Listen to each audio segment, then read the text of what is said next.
এই সময়ে ফ্যাশনের গুরুত্বপূর্ণ একটি অনুষঙ্গ স্মার্টফোন। স্মার্টফোন কেনার সময় খুব দেখে কিনলেও পরবর্তীতে তার যত্ন নিতে ভুলে যাই আমরা। ফলে স্মার্টফোনটি খুব দ্রুত সময়ে নষ্ট হয়ে যেতে পারে। জেনে নিন ঠিক কী কারণে নষ্ট হয়ে যেতে পারে আপনার শখের স্মার্টফোনটি।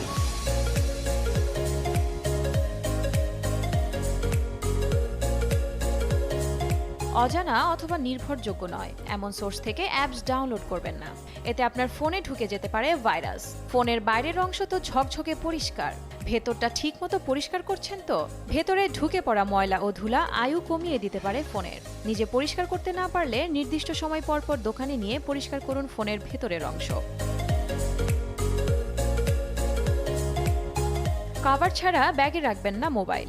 স্মার্টফোনটি দীর্ঘদিন রোদে রাখলে অতিরিক্ত গরম হয়ে যায়। এতে ব্যাটারি ও হার্ডওয়্যার দ্রুত নষ্ট হয়ে যাওয়ার সম্ভাবনা থাকে।